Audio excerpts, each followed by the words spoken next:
That's what.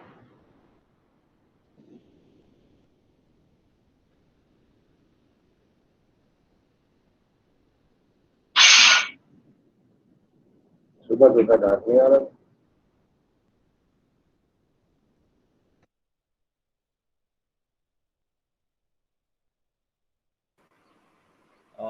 Misra sir, have you joined? Yes, I'm already there. Oh, acha, your name is different in Vipin Bharadwaj Dikhara. Sorry, sorry. Thank you, sir. Thank you for joining with us. Okay. Okay. Namaskar. Thank you. So, Arindam, I think we should start our program. Sure. Hello, Arindam, are you here? Yes. So where is Uh, okay. So, sir has already joined, and Devashish sir has also joined. So, you may start. Okay. Thank you. Good afternoon, everyone. On behalf of SIAT, I Arindam, the Program Director of SIAT, welcome all of you on today's webinar on COVID-19 and city management challenges and opportunities. COVID-19 pandemic has worstly affected the cities and has put sustainable and symbiotic urban development at stake. The development of the cities thought process has undergone manifold changes due to the multidimensional and be it culturally, economically, and environmentally. In this regard, the cities assumed a prominent role in its response to the prevailing situations.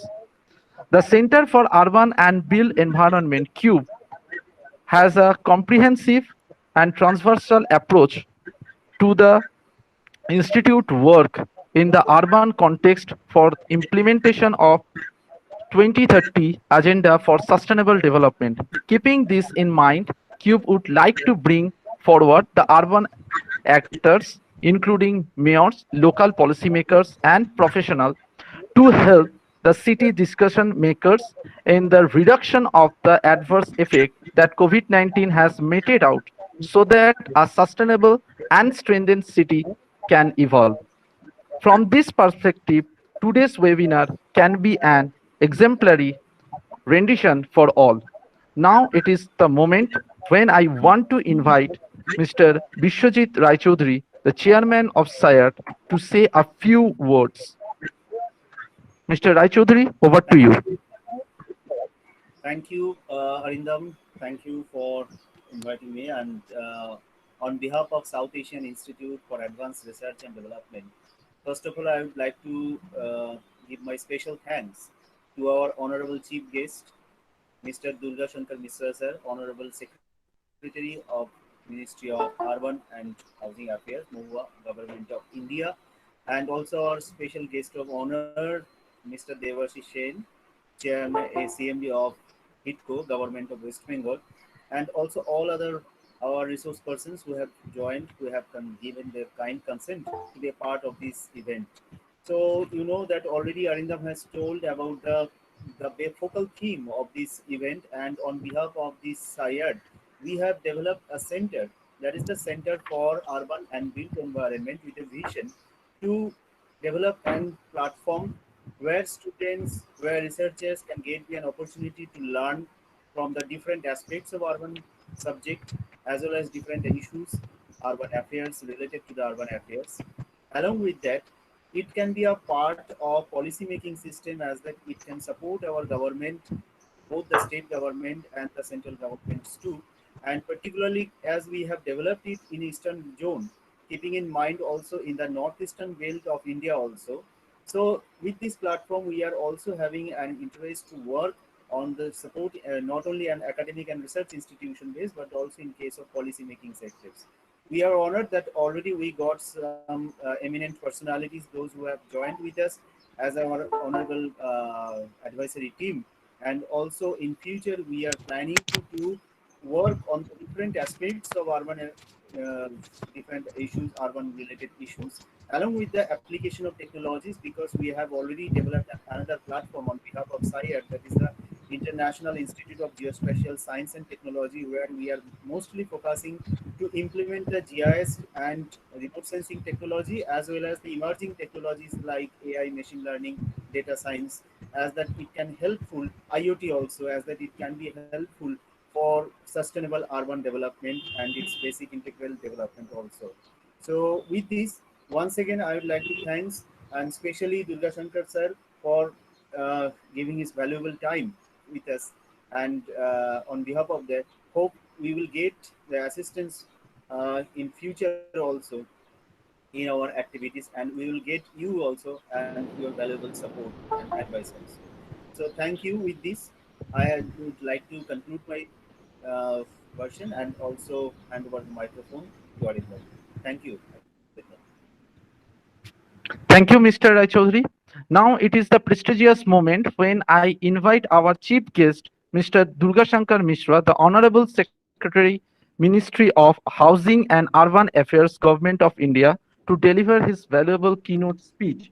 Mr. Durga Shankar Mishra, currently working as the Secretary to Government of India in the Ministry of Housing and Urban Affairs since June 2017.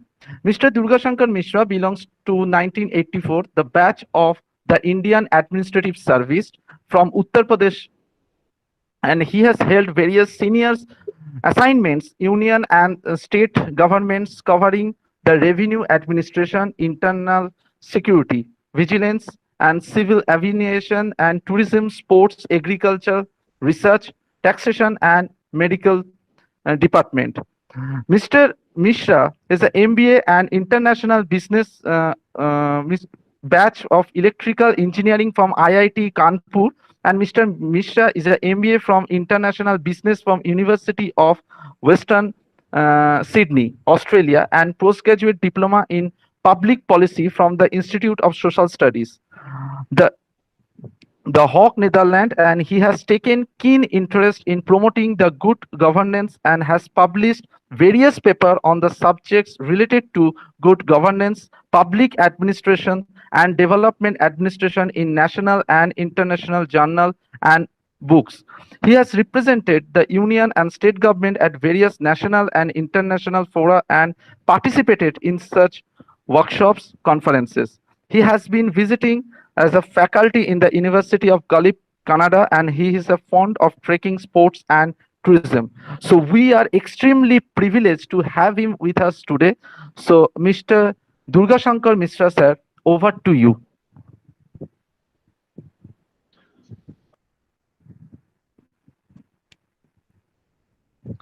Sir, please unmute your microphone, please. Is my voice being heard clearly? Yes. Okay.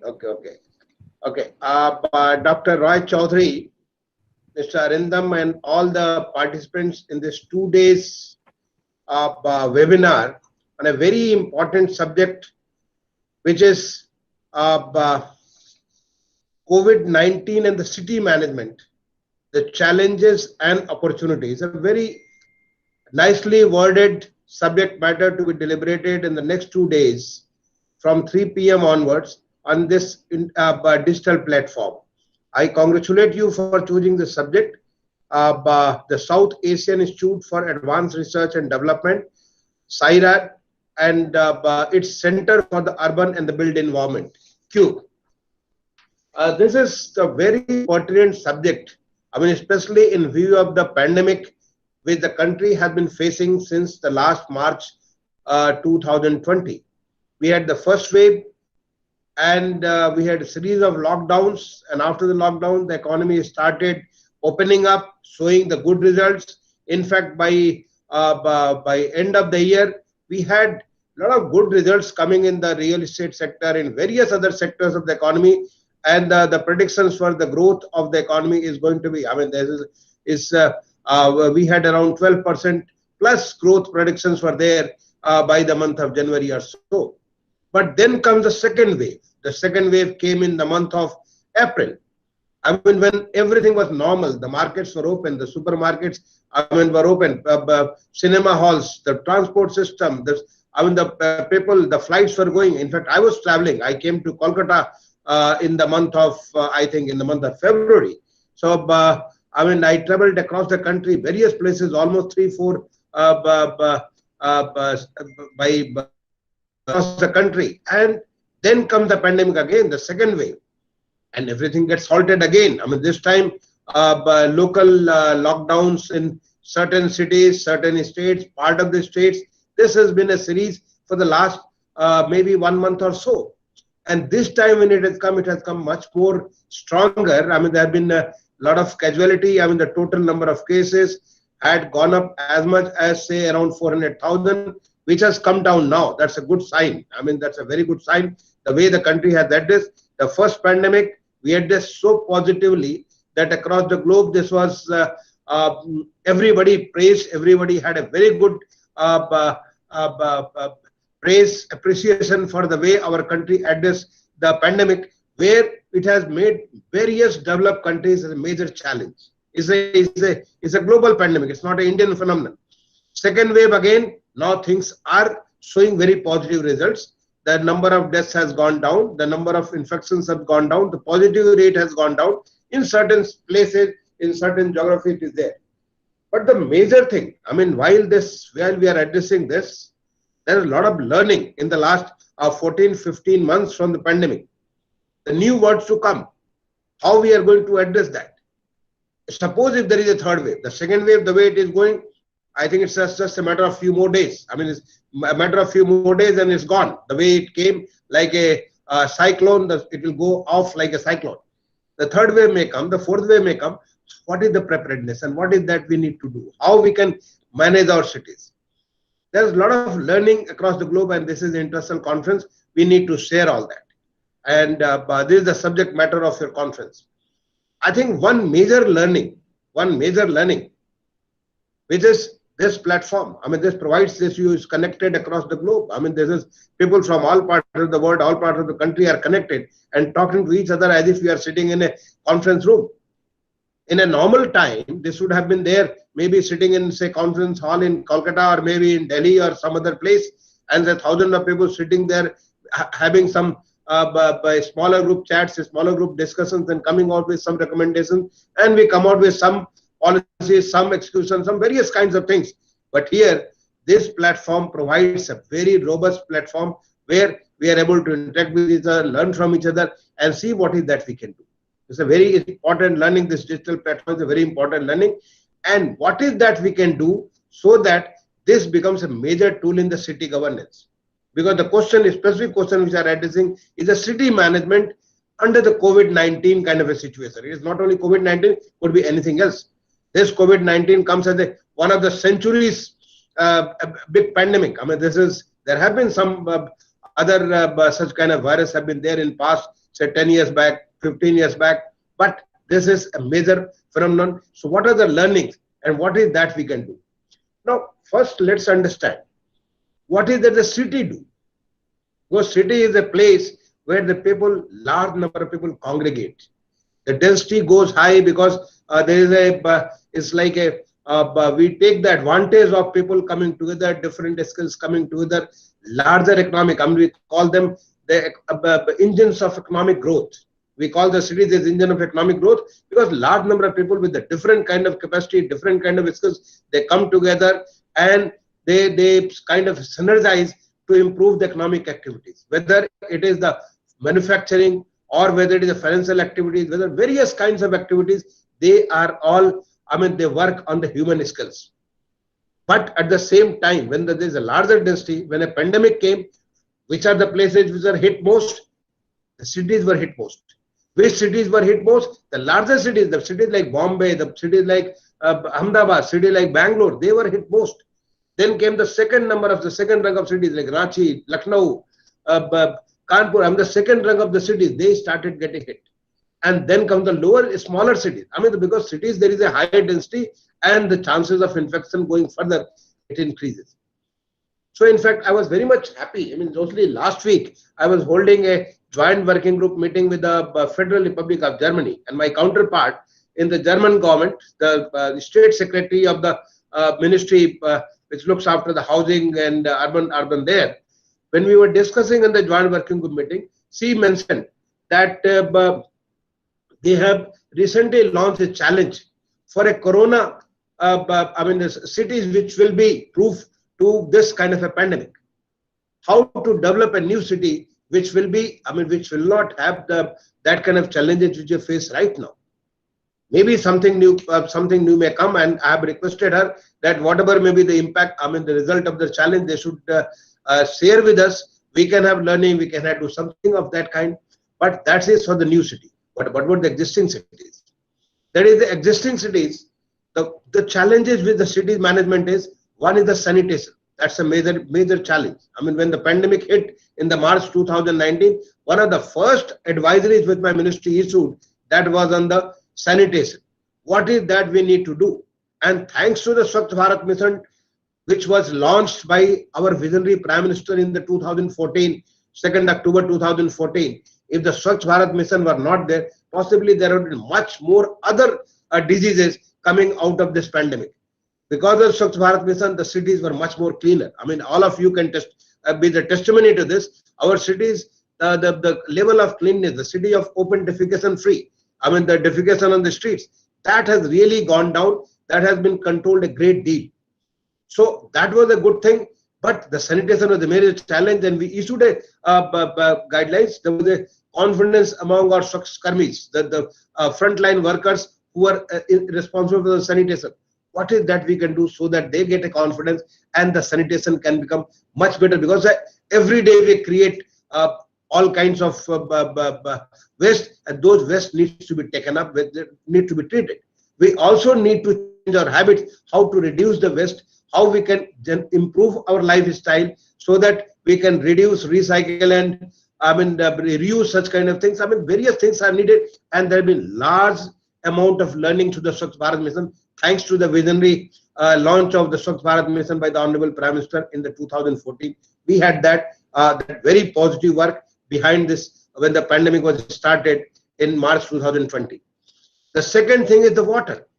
Water is a major challenge, and waterborne disease, a lot of things. And in the infrastructure front, we had the Amrut scheme, through which, you will be happy to know that under the Amrut, which was launched in June 2015, so far we have already provided 1.05 crore water tap connections. Now these water connections is one thing. We have provided water to the families. We have to take it beyond. I'll come to that later. Then the sanitation of the wastewater, because all that fecal sludge we are collecting, all the almost like 72 lakhs new toilets were constructed, individual toilets or the public toilets or the community toilets across the all the cities. Now this is the kind of somebody who was defecating outside, they have now started defecating inside the home or inside the community or in the public facilities. Now all these things, unless they are taken away and they're treated properly, that will lead to, it's like a delayed the impact of this. So what is that you can do for that? The fourth component which comes is the transport.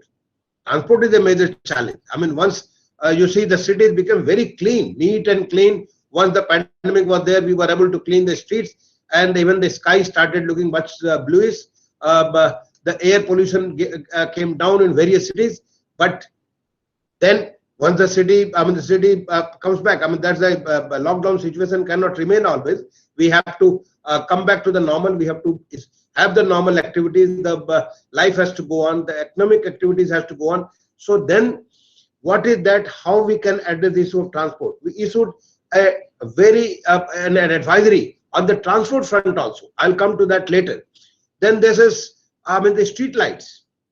That's another area which the cities have to manage, the street lights.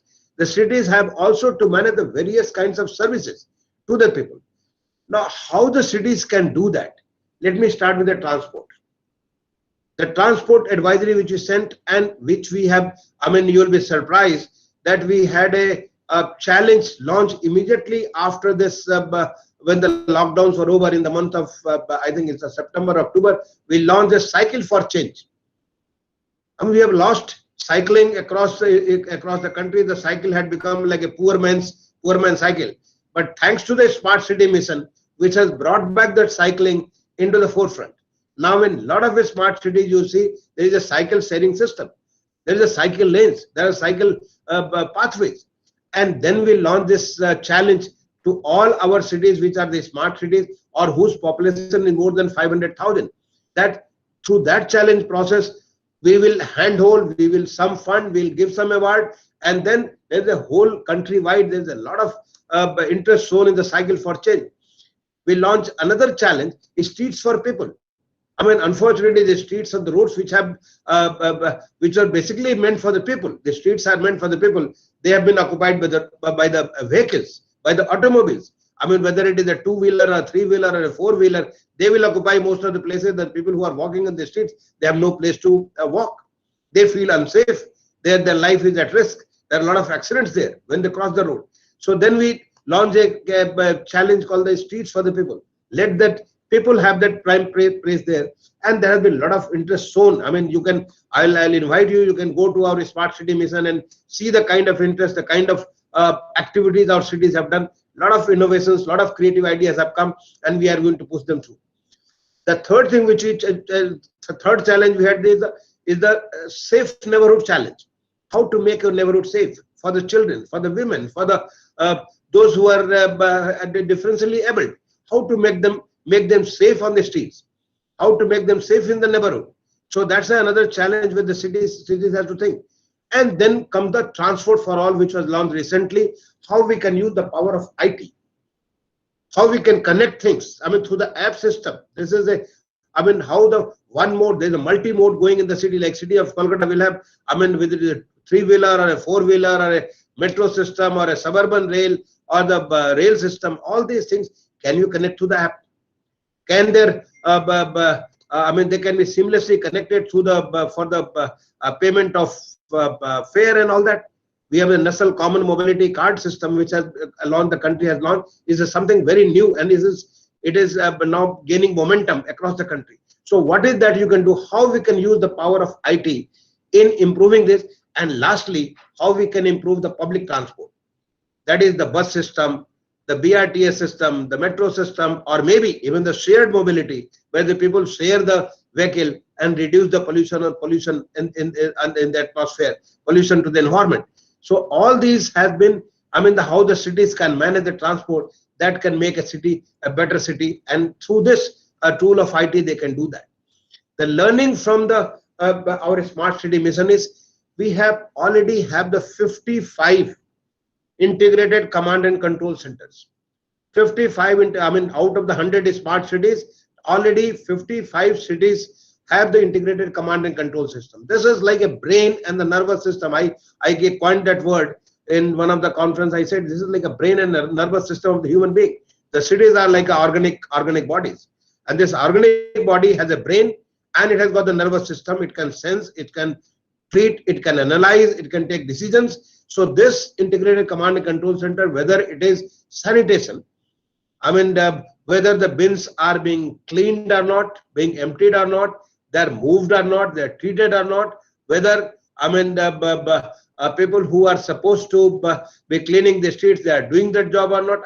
All these things can be collated, organized, the attendance can be done, all these things through the IT system, and this is being done in our smart cities.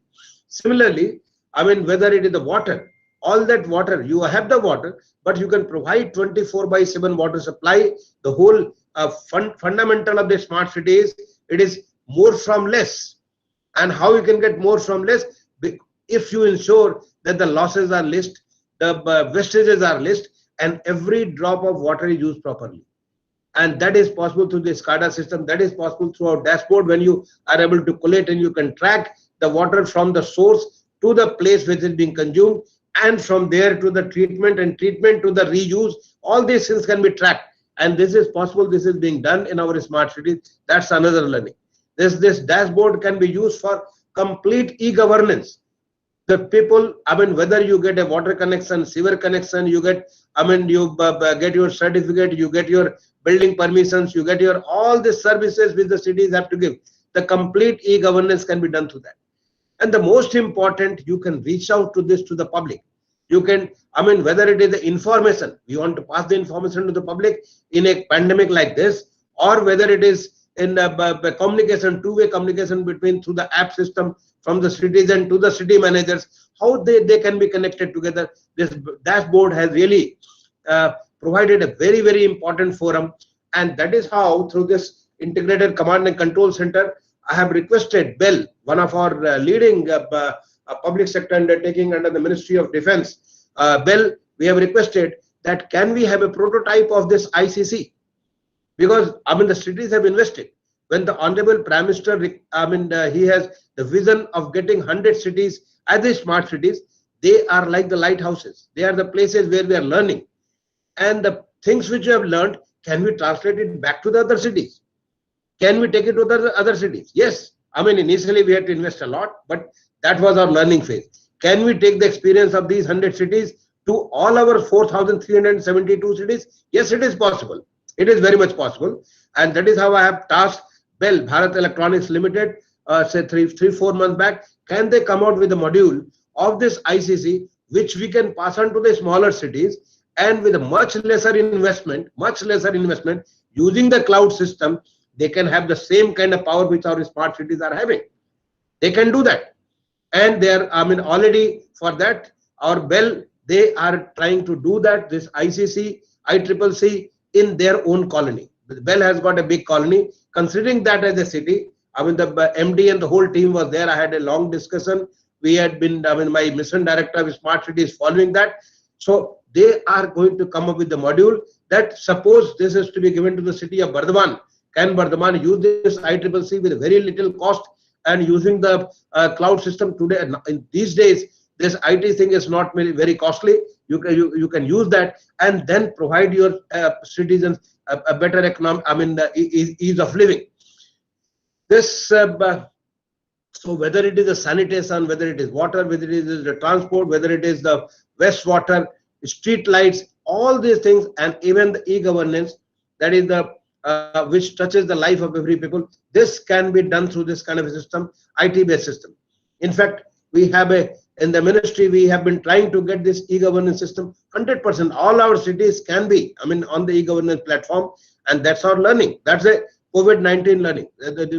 That we have to more and more, we have to suppose the construction permit.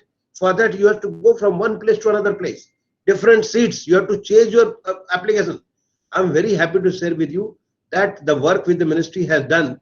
I mean, our rank was 186 in just 2015.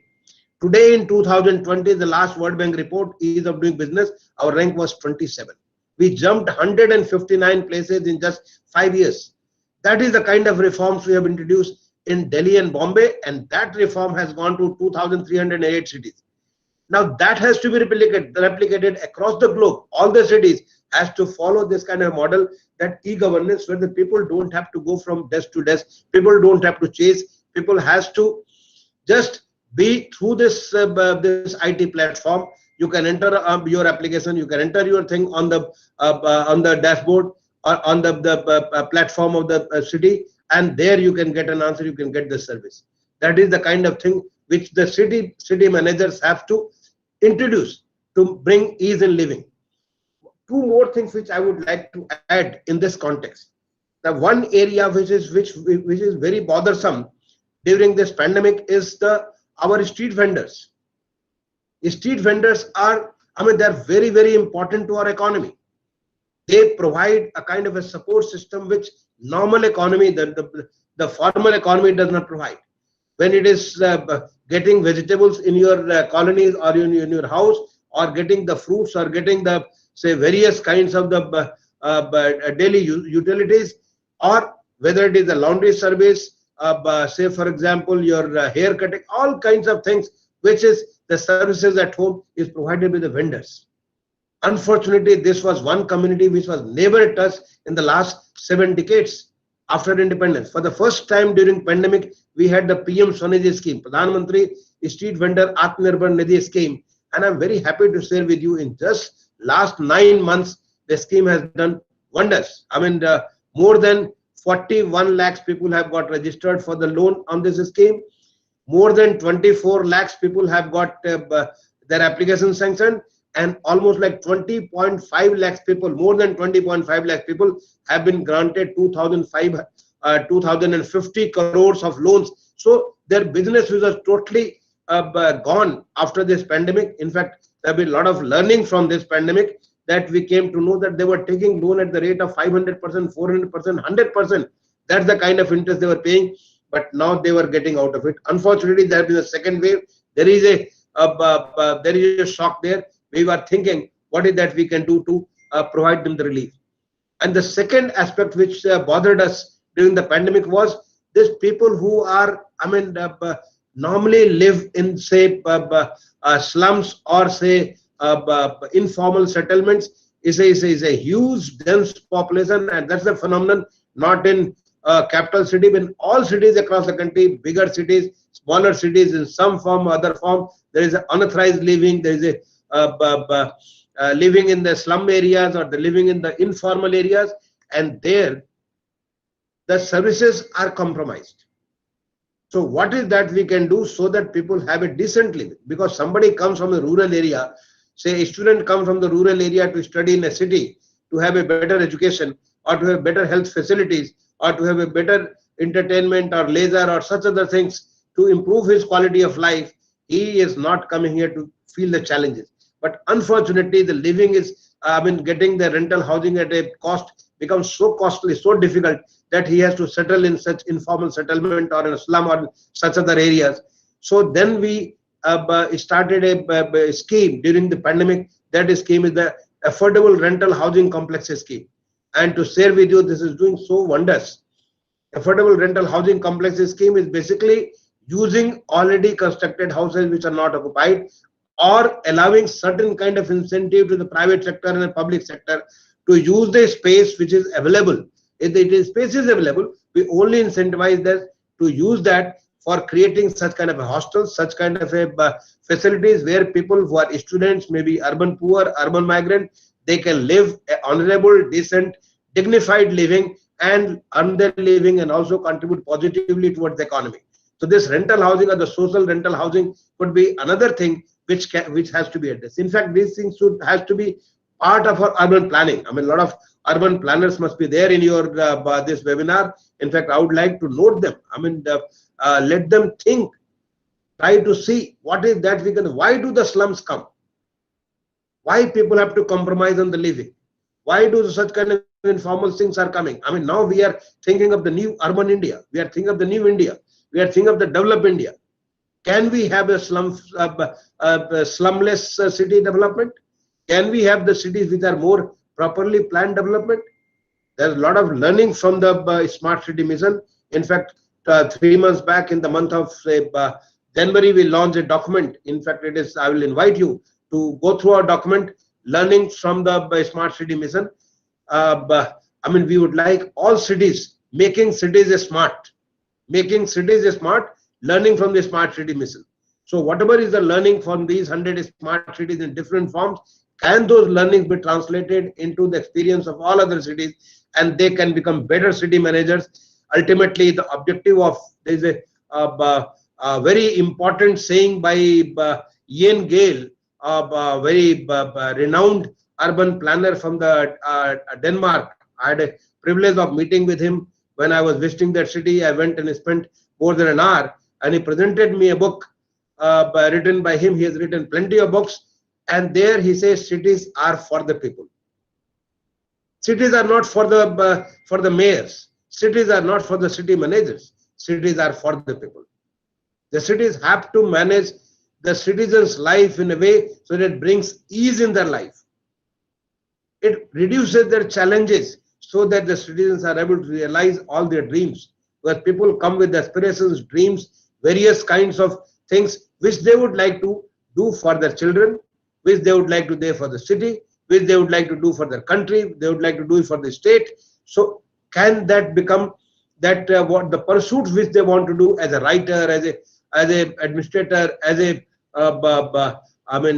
business person, as a say artist, any kinds of profession they profess, that profession they do not have to face the challenges of living, rather they face the challenges of doing their best and contributing, realizing their potential. And that's what the city's managers, that's what the city's, those who are responsible to manage the city, they are supposed to do. A smart city is the one where the managers become smart and they look after the citizens well. That is the major focus. And learning from this COVID-19 is that we have to, all that infrastructure we have got, we have to keep on building our infrastructure. We have to keep on building the road, electricity, all these things we have to do that, but have a layer of the IT also, so that you are able to get the best out of that infrastructure which you have created, so that we are able to deliver the best to your citizens. That's the message which I would like to give. There is a challenge. There is a huge opportunity to invest, huge opportunity to readjust ourselves, huge opportunity to realign ourselves to become closer to our citizens. One example I will give and close here. For example, like the current pandemic, there has been a huge challenge in the hospital. I mean, whether it is oxygen supply or whether it is the hospital beds or whether it is various kinds of facilities in the hospital. Can that kind of a management, the city can help these hospitals through this kind of a smart dashboard kind of a system, that all the movement, availability of the bed, availability of the ventilators, availability of the ICU facilities, availability of the various kind of other medical infrastructure, that could be readily made available to the people. Can that information gap be filled in? Can the communication be very straight and clean? If I have facing the challenge, can that challenge be addressed? Can that, suppose if I need, I mean, people are confused whether I need to go to the ICU or whether I can have the home treatment. Can our citizens be counseled through a two-way communication using this ICCC? Yes, it is all possible. It has been done.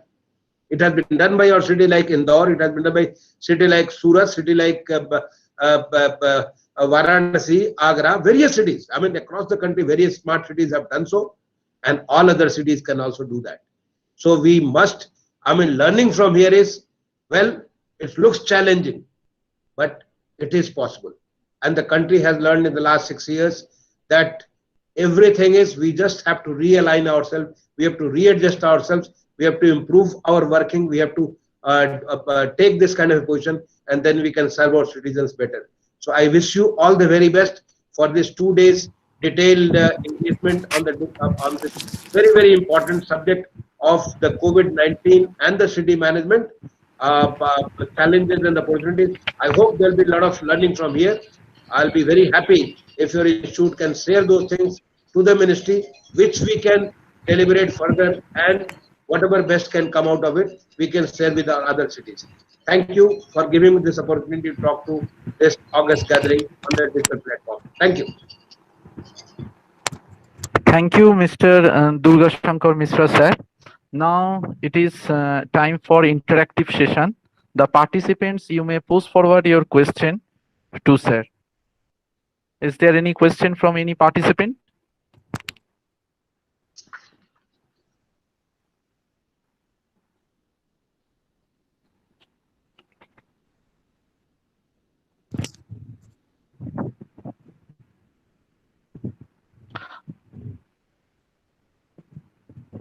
Okay, I think there is no question.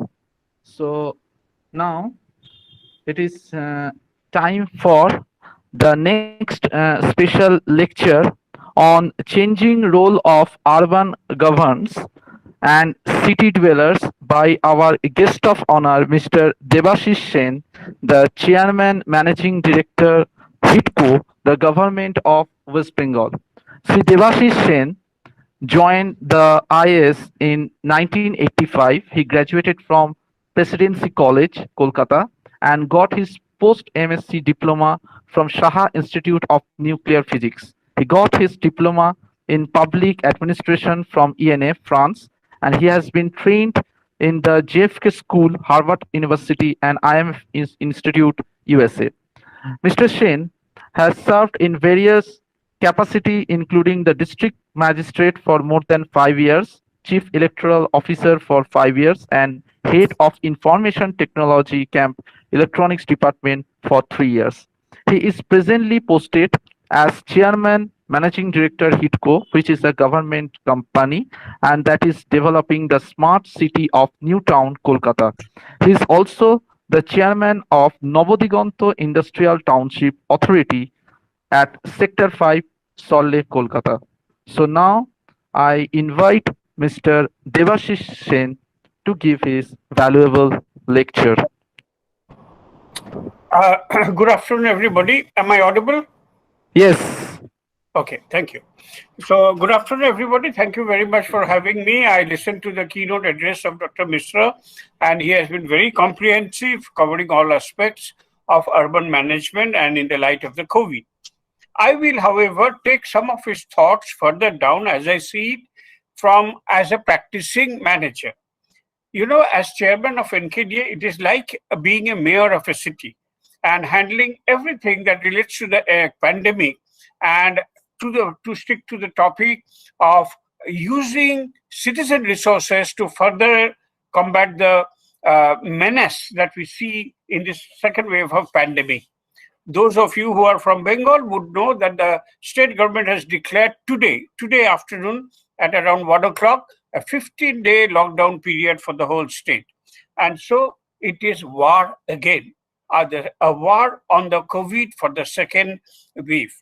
And talking about war, one of the main ways in which urban governance is with so many things that we are supposed to do, starting from sanitization, starting from cremation, starting from oxygen parlors, starting from spraying, starting from confinement, starting from maintaining safe distances, creating awareness and minding people, starting from sanitizing markets, starting from giving free food to elderly citizens who are COVID affected, starting from creating oxygen parlors, everything we have to do. And to tackle all these paraphernalia, what we have done and created what we call is a war room. It is nothing short of a war. And if those of you who are from Kolkata, if you see today's Bortoman is a well-known circulated daily from Kolkata, and today's Bortoman talks about the war room strategy of dealing with the pandemic from the point of view of an urban local body like NKDA. And what it essentially highlights and what we do every day, even before this lockdown was declared today, we started it well back in the 1st of May on the top of the second wave of the pandemic. And what we do is that basically we form cells for each of these activities with an officer in charge, and we meet, including I chair that meeting with everybody precisely at 2 p.m. every day to see what has happened in the past 24 hours, take stock of the deaths, take stock of the new victims, take stock of the food position, take stock of everything that's happening around, and plan for the next day. This is a strategy that war generals do normally, and we are doing this because indeed we think it's a war. So this is a method of the multifarious things that are happening. As I said, finding a hospital bed, finding a doctor, finding blood, finding oxygen, setting up safe homes, to cremation, finding domes, finding hearse vans, finding ambulance, creating ambulance. It's a maddening place, believe me. So one way to bring sanity is to have a systematic procedure in a war-like situation. That is exactly what we are doing, and with a no small degree of success. The other thing, and in this case, in this regard, I must mention that we are having vaccination centers. We are running vaccination centers as many other municipalities do. And while there is a scramble all over, nobody knows how many vaccines are available. People start queuing from 4 a.m. in the morning, and they're old and young. They are all queuing up, and suddenly there is a declaration and a notice that no more vaccines, all finished, and everybody goes back very, very disappointed. We have not allowed this to happen. Only place perhaps in Bengal or India where there is no rush at the vaccination center. And what we do? What we do is that we have multiple channels of pre-registering, not only the COVID portal, which does not is not very effective out here because only second doses of vaccination is now allowed, but also there is a request registration, there is a WhatsApp registration, there is a 24/7 call center registration, and individually we call everybody. Usually it is 400 to 500 people each day. We call everybody that tomorrow, depending on the vaccine availability and the requests and those who qualify, right now it is only 45 plus second dose that are getting the vaccine. And each of these 500, 400 people are given a call in the evening. Why evening? Because the vaccine availability for the next day is known only in the evening. And we know what are the requests pending. So we prioritize. Priority is according to those whose date of expiry of the second dose is expiring. Earlier it used to be 6 to 8 weeks. From today, it has been 12 weeks. So again, there is a bit of a re-gearing of the strategy, but I'm talking about till yesterday. So each of these 400, 500 people, depending on vaccine availability, would be called in course of the evening so that they come with a confirmed appointment the next day. No chaos, no nothing. Anybody who reports gets a token, and in order of appearance, he is called gently, sitting in an air-conditioned place, absolutely flawless. So how we emerged at this model was by repeated interaction with people who are there, people who are actually taking the vaccines, and trying to figure out strategy, making it more and more friendly in the war room.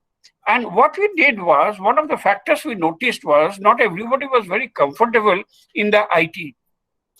Newtown is the only smart city of Bengal, one of the 100 cities that Dr. Bistro talked about of India.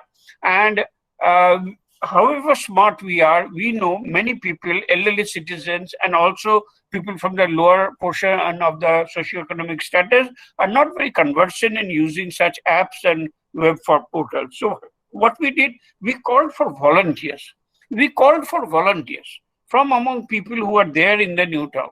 And so many volunteers have come forward, and we put their names in the website and also in the call center, because if somebody can know the website, find out to whom to ask for help, perhaps they also know how to fill up the COVID portal. So what we did is that call center number 24/7 helpline, as we call it, the 24/7 helpline of Newtown, they are given this volunteers list, and anybody can have a one-to-one telephonic conversation to have his or her name recorded. So one other strategy, rather than the number one war room, the other number two is fine-tuning a process that is very smooth and convenient for everybody in gradual steps. And the third is getting citizens to help other citizens, getting citizen volunteers to help other senior citizens and transport workers and other things.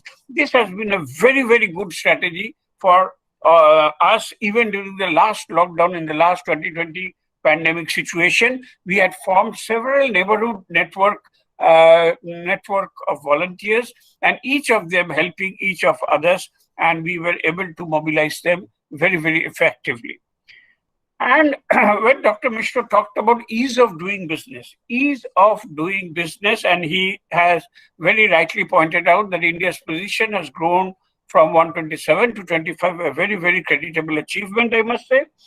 So I in my previous posting as IT Secretary of the State, I was associated as a coordinator of the UODB, and I used this strategy in city governance. I used it last year to make a competition among the different gated communities of Newtown was one part, and the blocks, that is the housing welfare associations and the others. We created a competition on the lines of UODB as to certain parameters: solid waste management, COVID management, Durga Puja, COVID friendliness, green processes with clear marks, guidelines, and how the marks are awarded.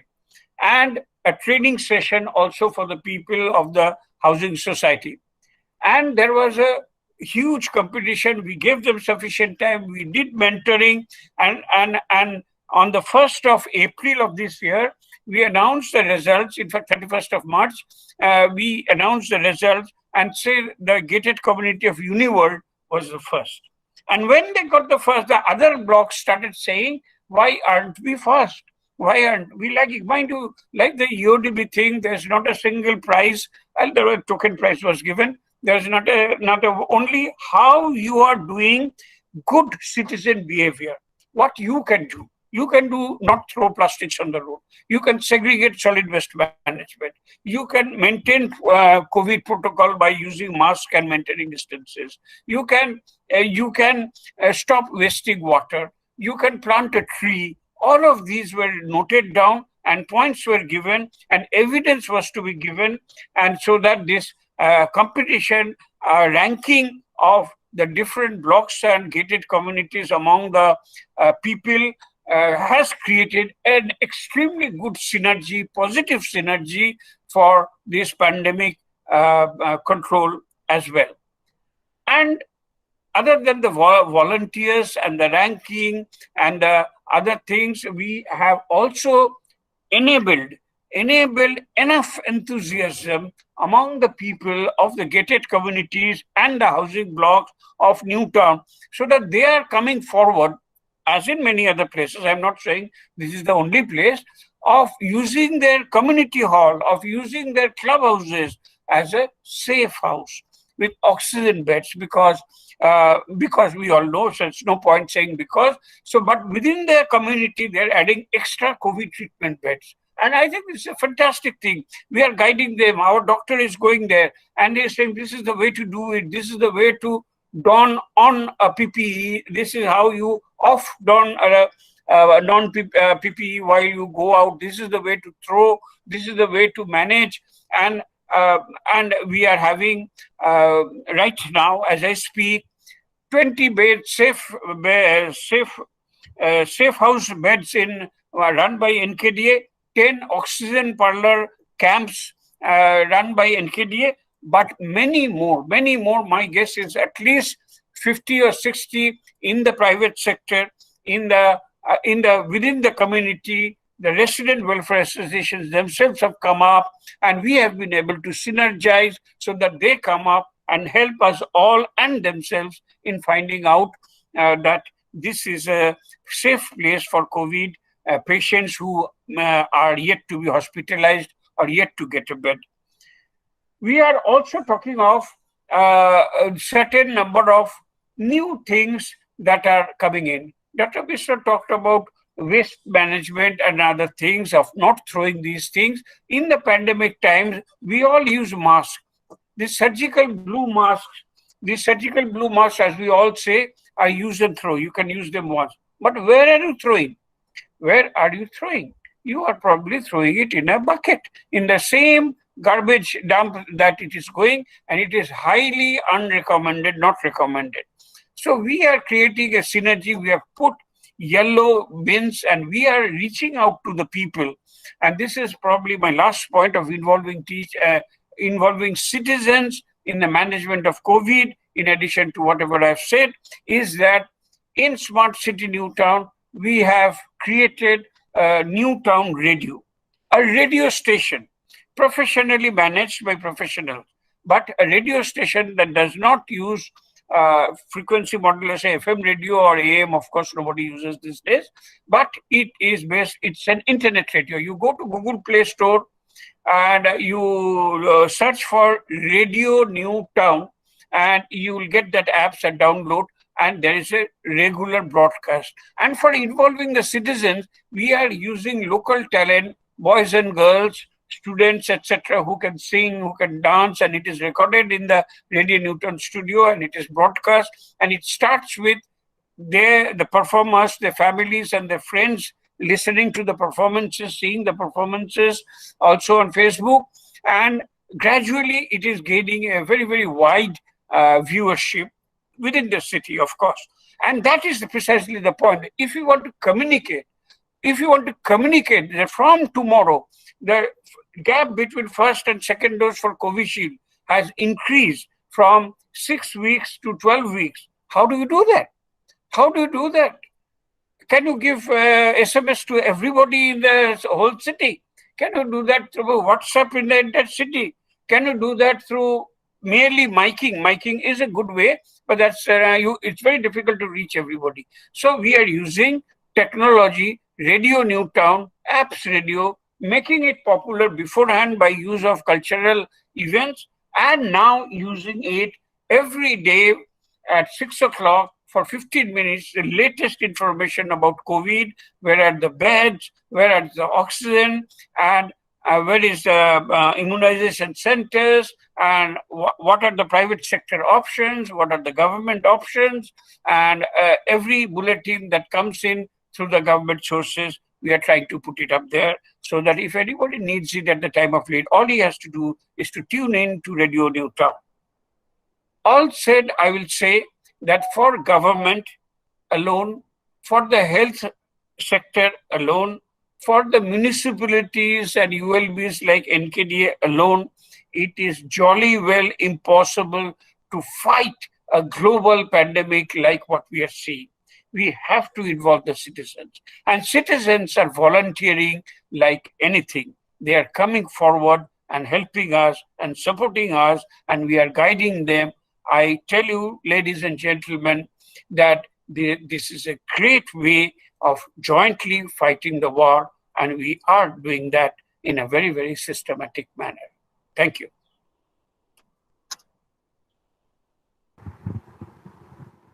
Thank you, Mr. Devashish Sen. Now, any participant has any question?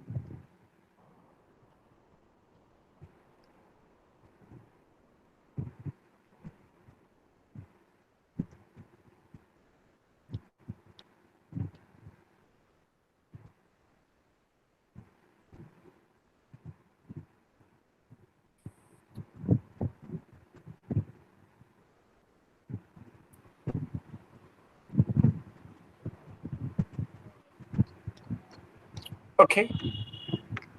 I mean, there is no question from any participants. Okay, so thank you, Mr. Devashish Sen, sir, for your wonderful discussion. Thank you.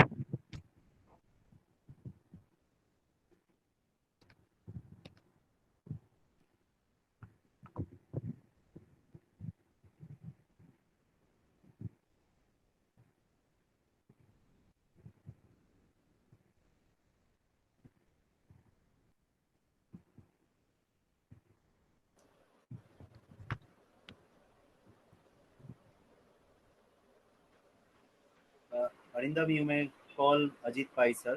Sir is there also. Sir, thank you for joining with us.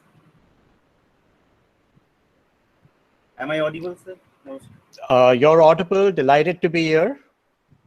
Thank you, sir. Thank you. Yes, now our next special lecture on the economic policy revival in city planning by our guest of honor, Mr. Ajit Pai. Arindam. Yeah. Arindam. Yes. Sir, lecture topic has changed. It will be urban renewal to revive national growth. Okay. I have already shared. Have you shared the PPT? Have you find out the PPT which I have shared?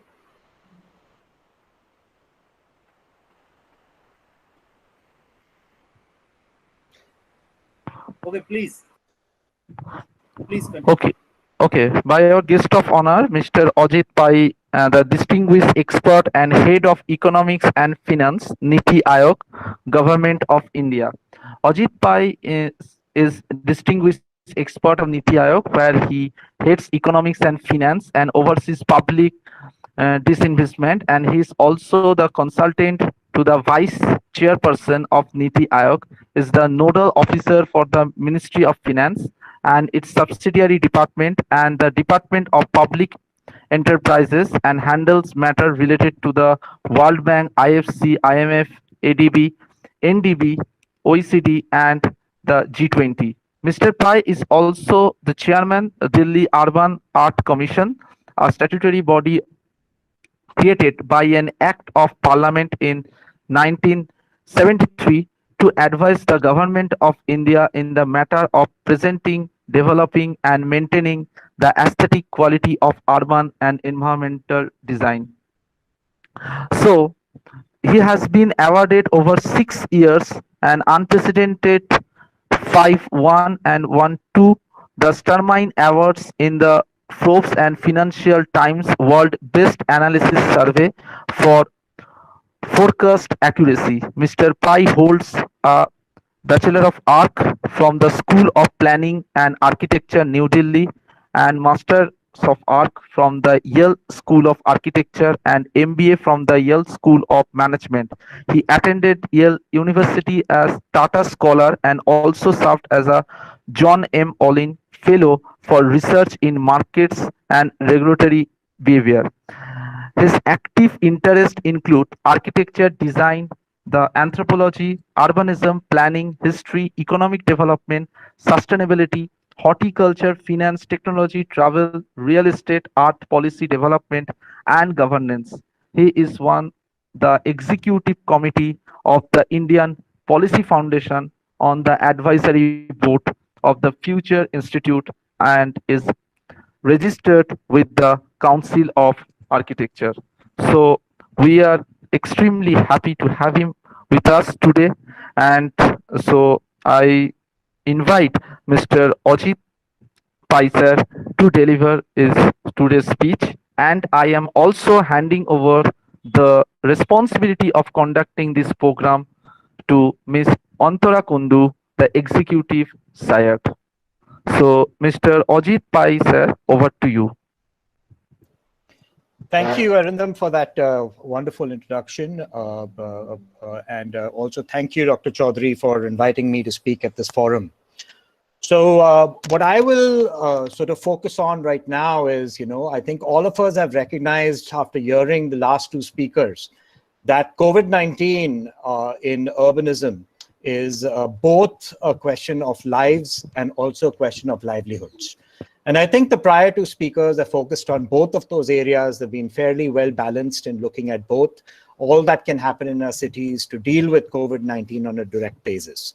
What I would like to use this next 20 minutes for is actually to focus on only one of those two, which is less to do with the lives and more to do with the livelihoods.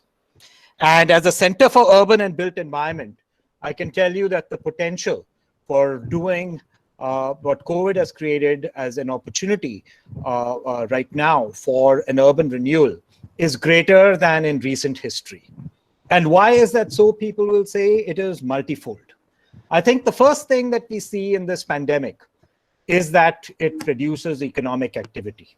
It has drastically reduced our economic activity in the June quarter of 2020, where there was a 24.4% decline in the GDP of India in one single quarter at the pace relative to the prior quarter. Of course, once that lockdown was lifted, economic activity accelerated. And by the time we reached the December quarter, we were already at par with the prior year. We are moving into the growth arena. But again, as we are seeing the second wave right now, we are seeing lockdowns around the country and beginning things to slow down. Wherever there is lockdown, there is reduced human activity and there is a lockdown. Now, as you can imagine, this creates huge challenges for a country where the per capita GDP is still only less than 20% of world average. And I think both Secretary Mishra as well as Dr. Sen have pointed out what the human cost is, whether they have talked about the vendor on the street, whether they have talked about the migrant labor, when they talk about the other issues, you can see that livelihoods have been hugely impacted. So what has the government of India done, and what is the approach that we have taken at the central level to deal with this? Can a country like India, which already has very high debt to GDP, start giving what they call money? Would it be helpful to give money to the lowest? While we have given food from the public distribution system, while we have given some help financially, is this sustainable? Do we know how long the pandemic will last? And what we really need to do is actually get the engine of the country and economy going so that whatever we give to help the people that are displaced and impacted can actually be more sustainable. The pandemic has already lasted for longer than a year, and it could last a lot longer. People are talking about after the second wave, potentially a third wave. While I don't want to say whether a third wave will happen or not, what we do know is that the economic cost has been much greater, and the increase in our public debt has increased very substantially, and the human cost is also very substantial.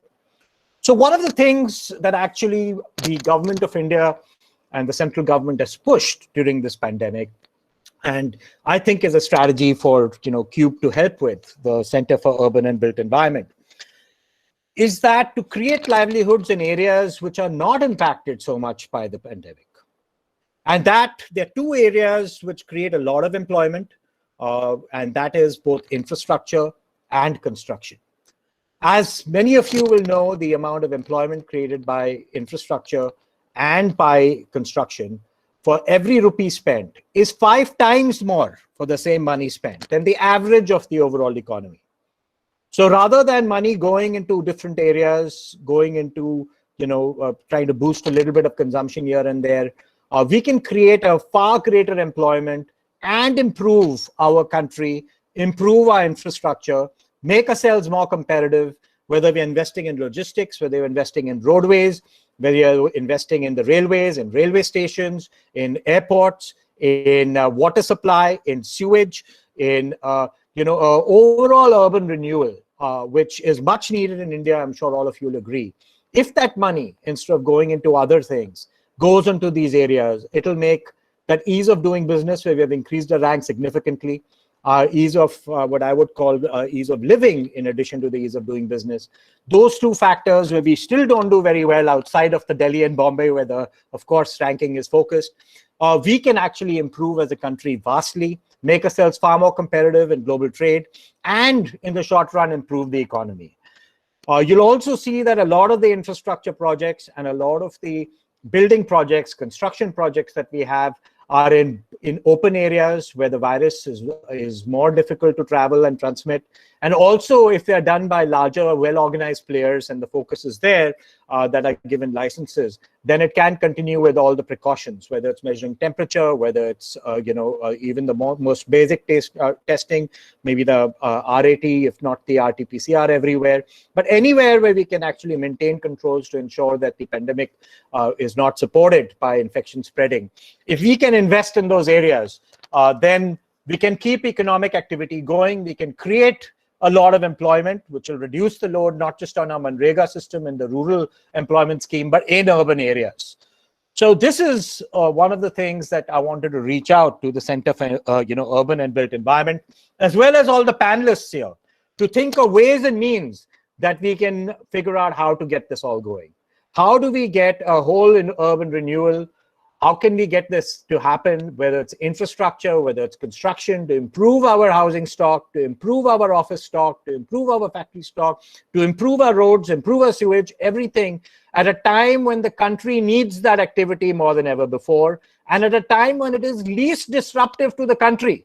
Everyone complains that in full traffic moving on the road, how they're digging up the road once, digging it up again, digging it up a third time, creating congestion, creating issues, whether it's pollution.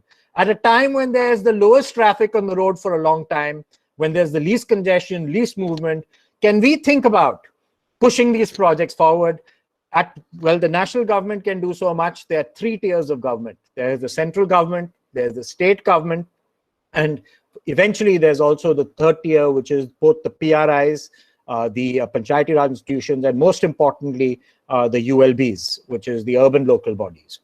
And the urban local bodies, while the funding, the majority of it is going to come from the state governments, but these are the ones that are actually going to be able to drive this the greatest. If you look at what happened when the government talked about at the end of 2019 about what they call the National Infrastructure Pipeline, we're looking at 111 lakh crores of money that is going into that pipeline.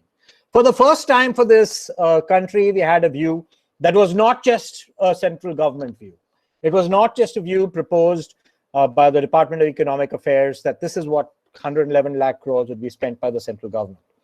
It was a view that 40% will come from the central government, 40% will come from the state government, and 20% will come from the private sector. Now that 20% is a huge number considering what has been spent before, but that is a beginning. And by that, we start talking about something called the PPP, the public-private partnership. And over the next couple of years, just because of the amount of government resources, both at the center level and at the state level, that is going into dealing directly with the pandemic, going into directly dealing with the poorest segments of society that need that support, going into so many things that have resulted from this interruption in business. I would say that that is where our focus, a lot of our thinking has to go on how we can work most effectively by including the public and ensuring that this whole urban renewal is a public-private partnership.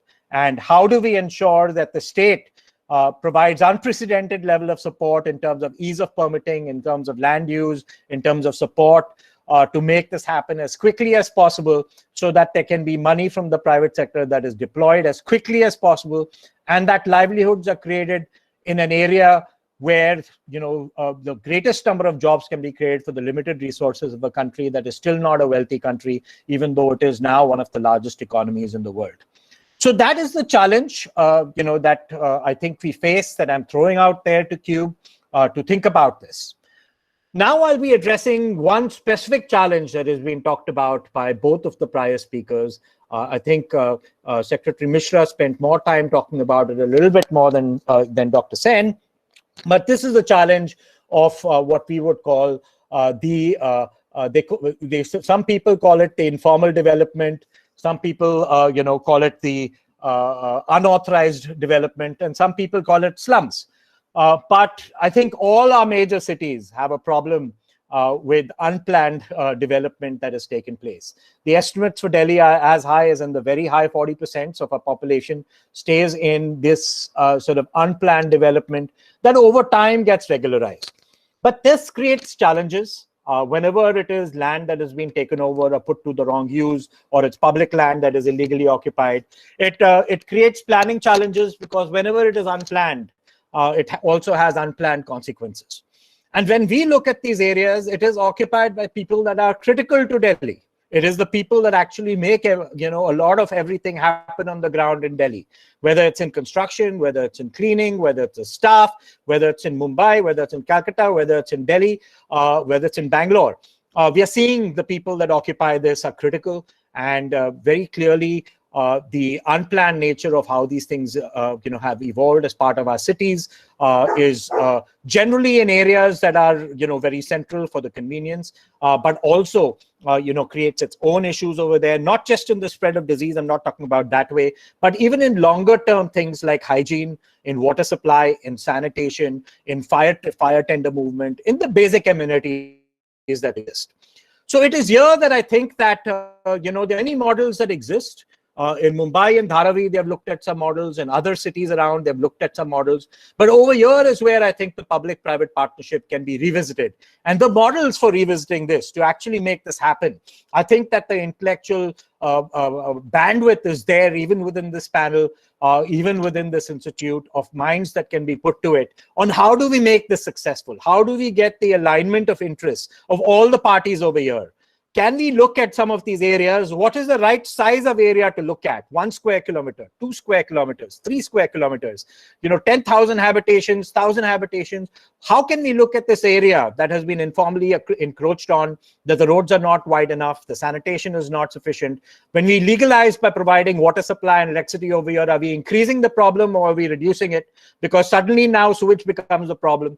The Yamuna and the Najafgarh drain in Delhi are flowing with water with no oxygen. Why? Because of untreated sewage going into this.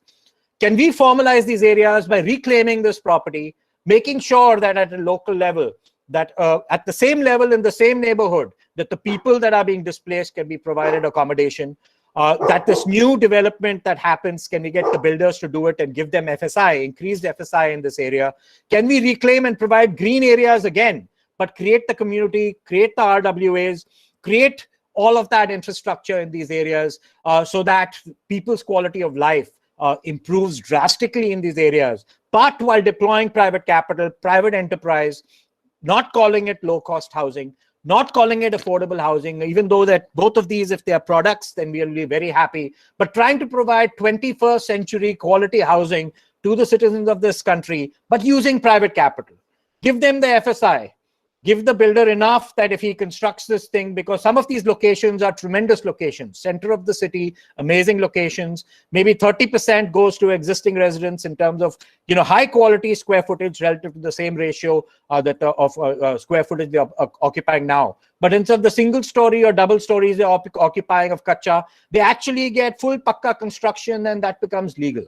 Can we do this? Can the cities actually formalize? Can the urban local bodies in India rise up to this challenge? Can we create programs that actually work? Not just displacing these people like slum redevelopment has happened under a flyover for some project and giving them housing somewhere and then they come back there. But can we make this sustainable where these people are? And can we make this a model that if it starts providing huge employment at a time when the country requires it, in projects that are in open air, we'll be doing the country a lot of service.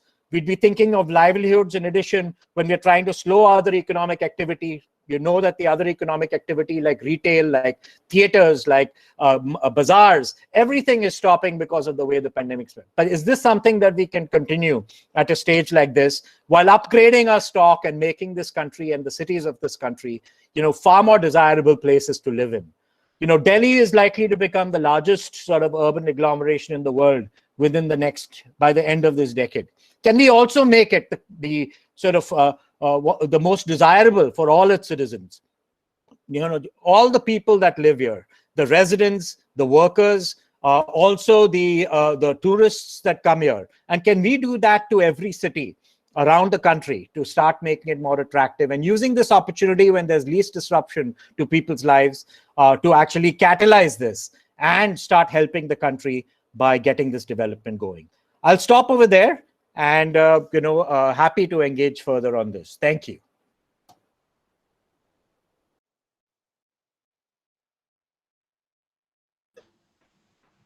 Thank you so much, sir, for your wonderful lecture. On behalf of SAD, I would like to know one thing, that suppose the institution like us, Center for Urban and Built Environment, as we have already told that we are mostly focusing not only for research and academic purposes, but also for some policy making purposes. Even I have already mentioned that the whatever the outcomes will generate through this webinar and through the version of different participant resource persons lecture, we have a plan to submit this proposal to the Niti Aayog also, as well as Ministry of Urban Affairs and Housing and Urban Affairs also. So is it possible, suppose if we want to work in collaboration with Niti Aayog regarding any urban retrieval or urban planning or policy related issues, so Niti Aayog has any collaborative way or opportunities for us? Yes, certainly. So thank you for that question. So Niti Aayog has a vertical that is focused on urban matters and urban on the cities of India. And it's headed by an additional secretary, Dr. Rajeshwar Rao. And I would encourage you to reach out to him and the vertical to see how you can work together more actively. So there are verticals, the manner in which Niti Aayog is structured, and there is specialization. But as you can see that when you do economics and finance, then you deal with all the verticals, whether it's transportation, whether it's urban, whether it's rural. So in my role at looking after the economics and finance cell, I deal with it with all of these areas.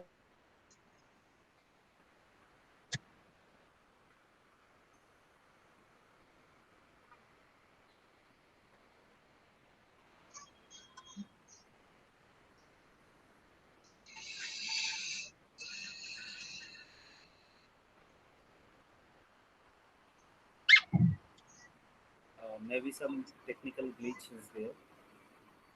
So let's have as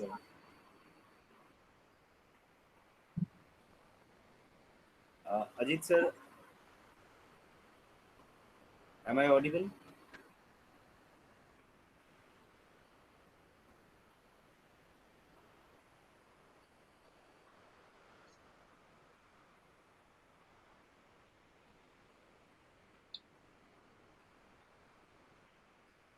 Sir, please join once again.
Yeah, I think sir has some technical problems, so we should proceed our next speaker.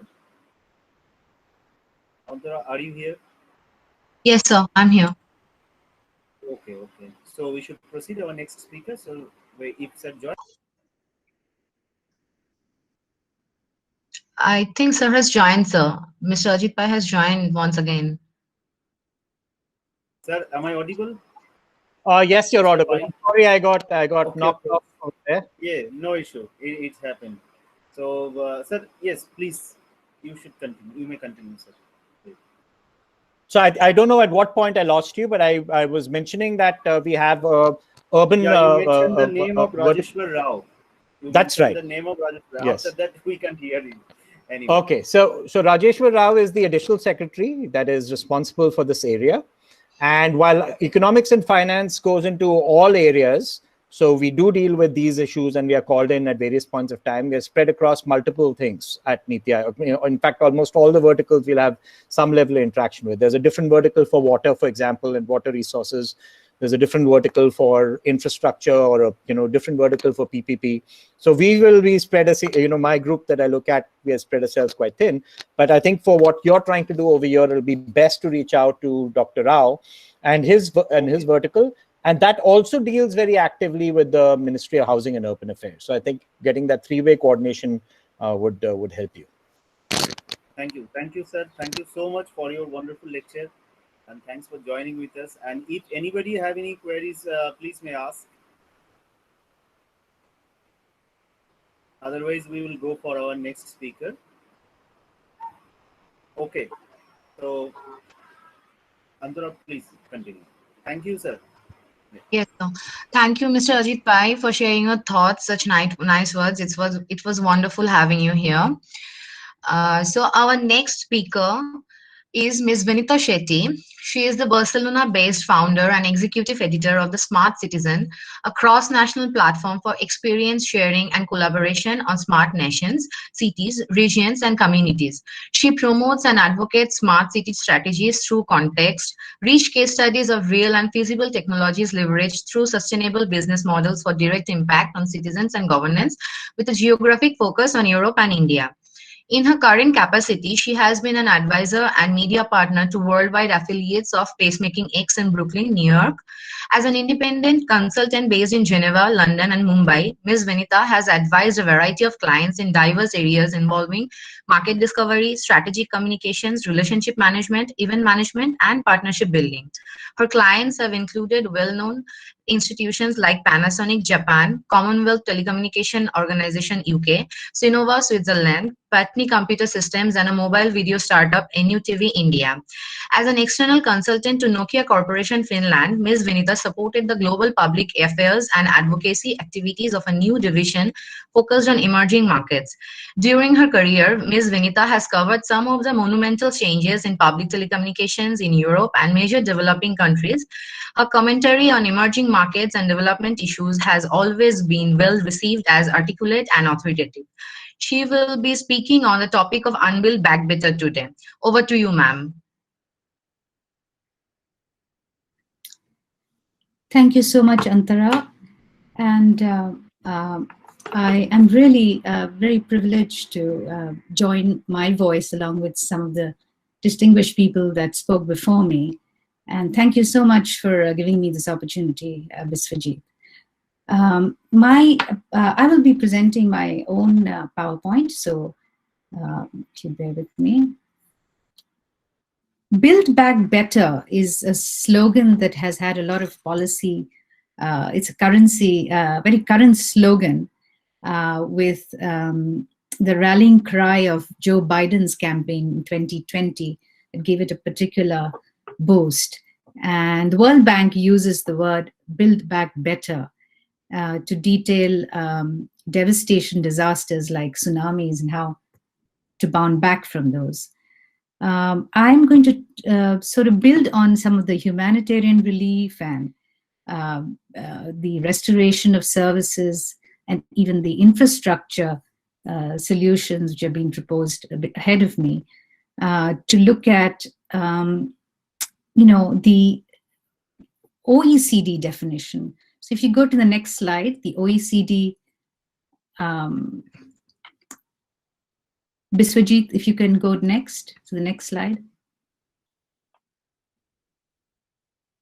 The OECD invoked the phrase "build back better" in the context of post-COVID-19 relief to encourage governments to respond to environmental threats like climate change and biodiversity as they get back on their feet through recovery packages. So COVID-19 recovery and green recovery, they are concurrent problems which are part of a unified problem.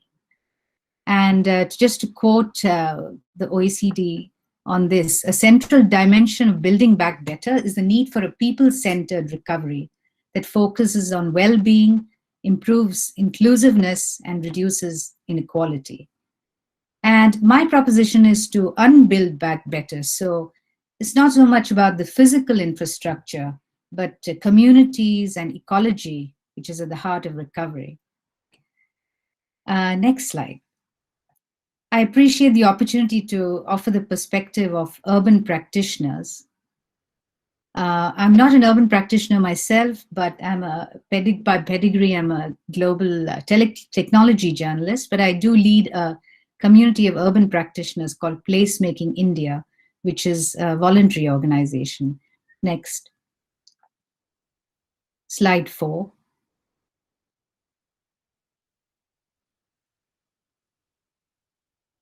So we take our pride in our parampara.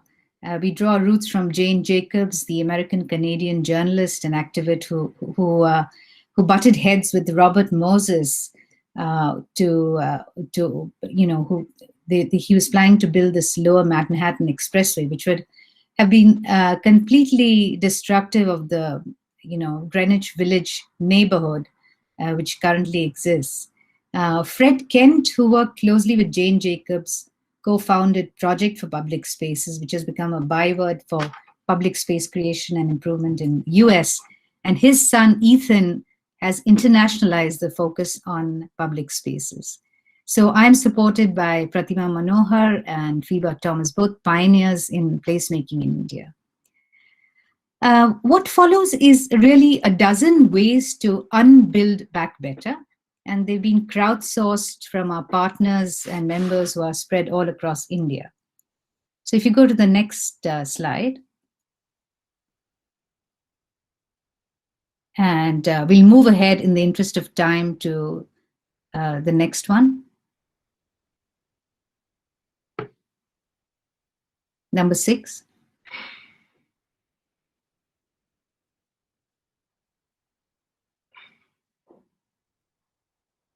Number 7.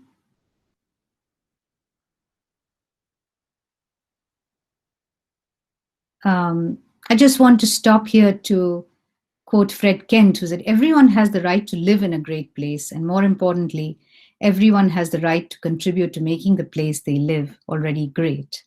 So then if you move on to the next one, to number 9. So one of our founding members, Prerna, is an expert in earth architecture and teaches at Academy of Architecture in Mumbai. And she spent a lot of time researching the slum developments in Mankhurd in the western suburbs of Mumbai. So in answer to, the Durga Shankarji's question, why do slums come? And I was really refreshed. It was very refreshing to hear Ajit Pai saying that, can we make informal settlements sustainable where they are? Because this is one of the problems. Slum dwellers taken out of their settlements, seemingly because of diseases and unhygienic living conditions, and shipped to another corner of the city in high-density dwellings, which are possibly worse for the spread of airborne diseases and like tuberculosis and COVID-19. There's no livable open space around them. So it's no surprise that the first wave of the pandemic hit here in this close-knit urban form. So poor quality housing, I realize this is sort of inherited, but it is something we need to deal with. I'm not sure what the answer is, but better land management and redefining land capture value is going to be really important for the coming future. Next slide, please. Number 10. The second wave hit uncrowded tier 2 cities like Bhopal. And here, this really brings home a project that Afiba Thomas, my fellow regional leader, South Asia manager for Health Bridge Foundation in Canada, she responded to the pandemic by working with Caring for India. Now, running water for the vigorous hand washing that the WHO recommends is completely impractical for those who rely on community standpipes. And Health Bridge took on supporting the residents of informal settlements to access public spaces and ensure proper hygiene. And they do consulting right from the start. So one-on-one meetings with key leaders, including women and children, to identify the ways of implementing hand washing kiosks, mass distribution, improving existing and identifying public spaces. So they provided the wood, but it was the people themselves in these 10 slums who created the outdoor seating arrangements, which are appropriate for physical distancing. And they installed the hand washing kiosks in each of the 10 slums and, undertook this and stewardship of this. So a contribution of 400 rupees was actually received from the community. That's just $5 US, but then you should be aware that these community members are the poorest in Bhopal, and such a contribution, although small, it was really a demonstration of their commitment. And another great thing that's happening, which I really feel very moved by, is the hand washing kiosks is being filled by the private connections of the individuals because they have no public water connections. So they are filling this out of their own, private water. And rather than reproducing a slum at the other end of the city, let's take the fabric of informal settlements and make small incremental interventions without disturbing a lot. A place to play, a place to hang out, create a community life with less people breathing the same air. So this would be our offering for, the question of informal settlements. So you can move on to the next. Number 11, sorry. Now, this is not the usual photo of the Yamuna River. Sorry, could you go back to 11? Yeah, sorry. These are the floodplains of the Yamuna, where the food is still grown. And about 90,000 farmers make a living for the last 7 generations on this land. There's a plan to open up the Yamuna floodplains by the Delhi Development Authority to recreational activities. And the Yamuna riverfront development envisions a patchwork of biodiversity parks, cycling and jogging tracks, and recreational zones. And understandably, that's an attempt to bridge the missing link between the city and the river. But the problem is they require the removal of farming communities and practices. This despite the fact that when borders were sealed during the lockdown, it was these farms that were supplying food to Delhi residents. And now I don't have to be an economist to say, that let's shorten the supply chain. And is there a possibility of integrating urban farming with publicly accessible farms instead of raising the crops and evicting farmers? This is what would put us in the league of world-class cities like Singapore and Seoul who are doing this. So integrating urban farming, encouraging people to come and even farm from the city and make them parks. So this is one solution offered by Swati Janu, who's one of our partners, the Social Design Collaborative. Next one, please. So it's pandemic time, but street design is really pertinent here. It's not a matter of beautification. It's more relevant than ever. People are being required to queue on the pavement for essentials while observing physical distancing.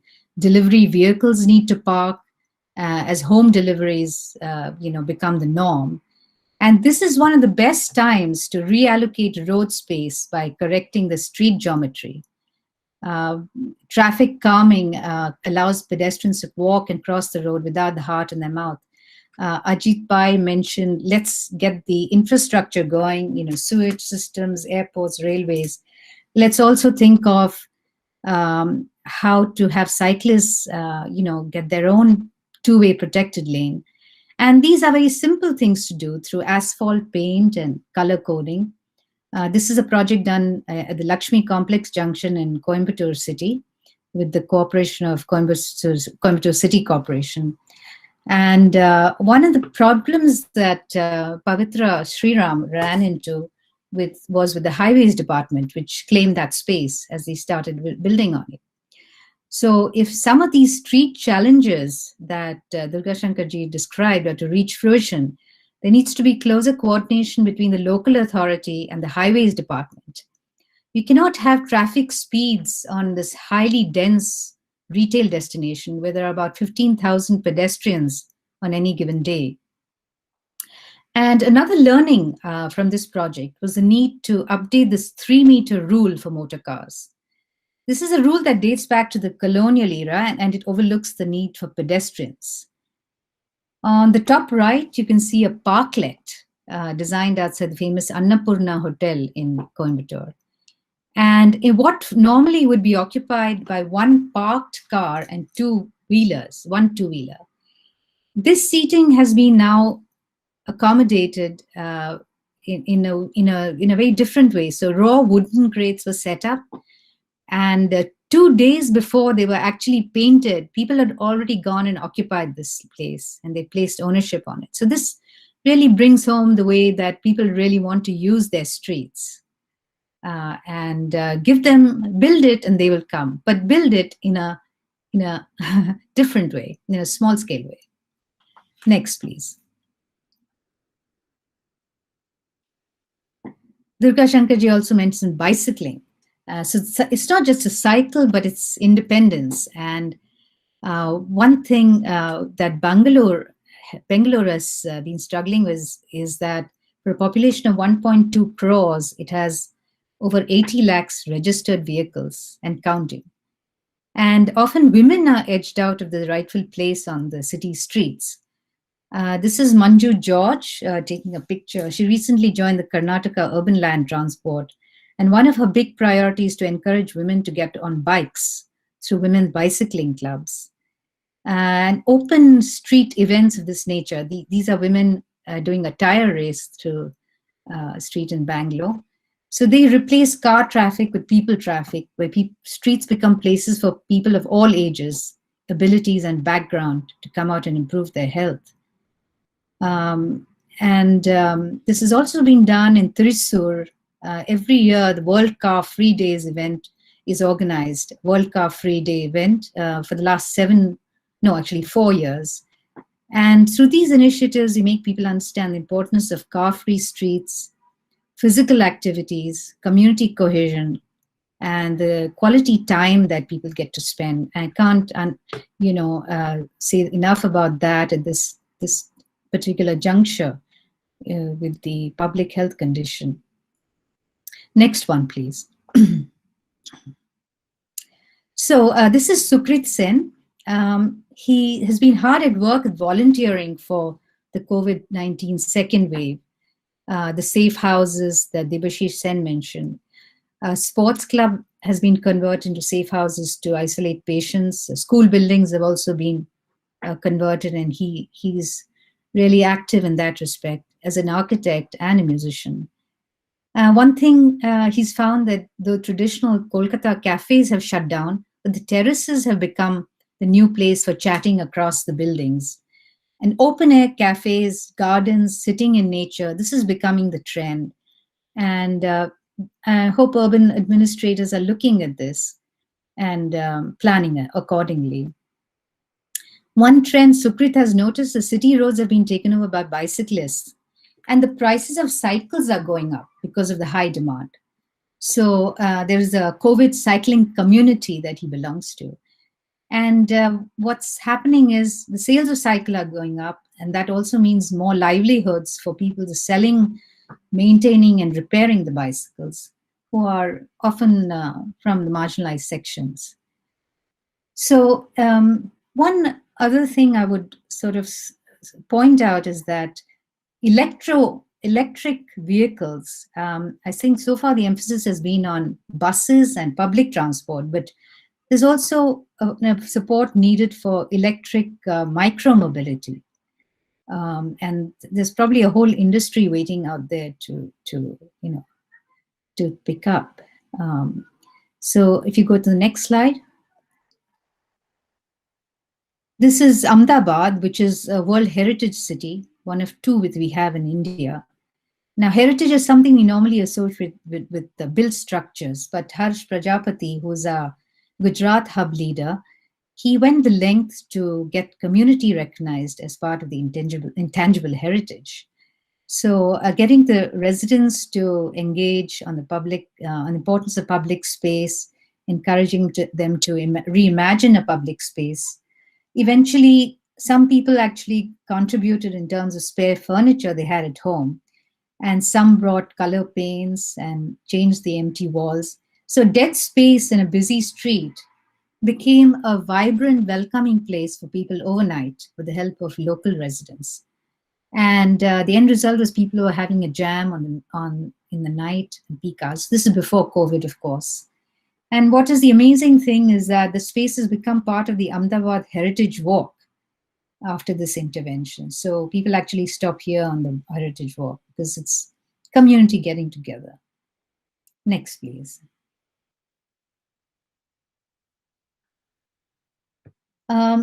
We have somebody in Lucknow who's a heritage conservationist. She's part of the Lucknow hub.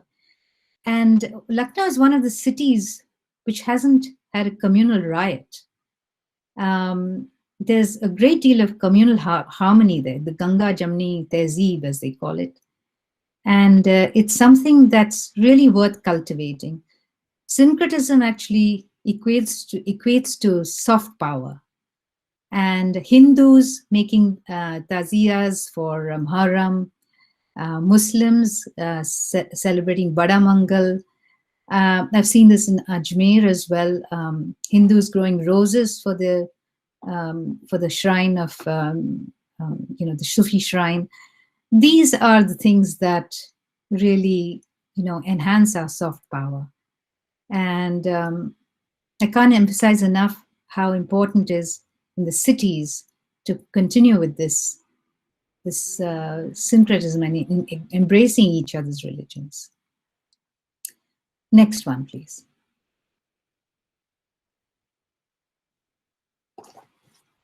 The art is something that people might wonder, what has it got to do with the, what does this pure decoration have to do?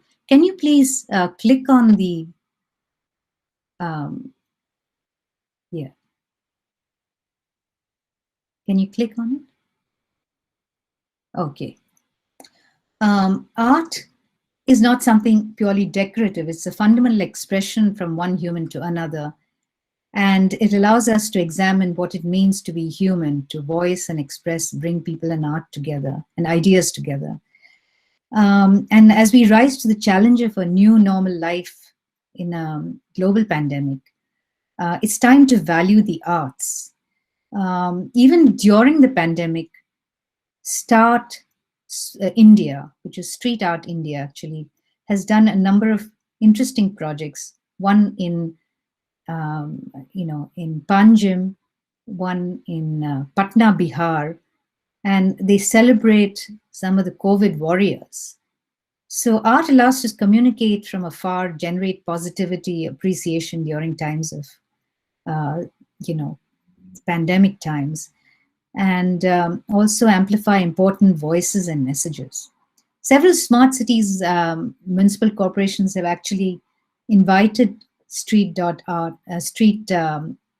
India to develop public art in the times of pandemic and across the breadth and length of the country. When artists create public art featuring masks to reflect our current experiences, they're actually sending a very powerful message to the public. So if you can go on to the next one. Children are some of our primary stakeholders, and one of the main objectives of the Bhubaneswar Smart City vision was to make the city child-friendly. And they had a number of events like Pathotsav, Parkotsav, and one of the really interesting aspects is of this is that Bhubaneswar, they're trying to position themselves as a lighthouse city for child-friendly initiatives. They realized that the city needs guidelines which ensure child-friendly public spaces, not just in the design process, but also in implementing, managing, and maintaining public spaces. And if somebody said, if you could experience the city from 95 centimeters, which is the height of a 3-year-old, what would you change? And this is a question that should be asked by all placemakers, planners, designers, and decision makers. Because when we build cities for children, you're really making it, safe, accessible, comfortable, legible for all people. So build for the city in a building for all. Here are students, high school students, actually going around examining and surveying what could make a city safer. And on the right-hand side, you have kids learning how to maintain their own playground. So these are excellent initiatives by Devshri Shah, who's working for IBI Group, and this was done in Orissa. And the next slide, please. These are children, again, displaced by the tsunami in Chennai, and they were settled in Ayodhya Nagar in a resettlement site. And due to the pandemic, schools were not functioning, so beaches were closed, and schools were also closed. So that meant that they had time to revamp their neighborhood, make it healthy and inspiring for themselves. So Urbesar Sumit was involved in cleanup of this area, and Plus, a company that Dhanya Rajgopal works for, taught children as young as 9 to help with building, painting, and creating. And just with the help of a local carpenter, kids put together a mobile mini library with the help, of crates, and made a seating area with repurposed materials, and then Plus crowdsourced toys and books during Children's Day week to set up the community toy and book library. So the next phase of this involvement is to pass on the stewardship to the community. So these are, things, simple and effective ways to transform spaces into welcoming learning and play areas using everyday objects. I just want to say in closing that let's not forget that COVID at its heart is a breach in the barrier between the wilderness and the city. If we don't manage our natural capital right, the next pandemic could originate in India. So it's very important to look beyond the city. And even within our city, the edges of our city, we have biodiversity and natural infrastructure such as forest and wetland and mangrove ecosystems. And these are essential inputs, many economic activities, and are central to hundreds of millions of livelihoods. And the OECD has pointed out that natural capital is undervalued in the economy. Ajit Pai is the nodal officer for the OECD as well. So I hope he's still on this and we haven't lost him. And together, I'd like to say at the very end, together, let's unbuild back better. Thank you so much.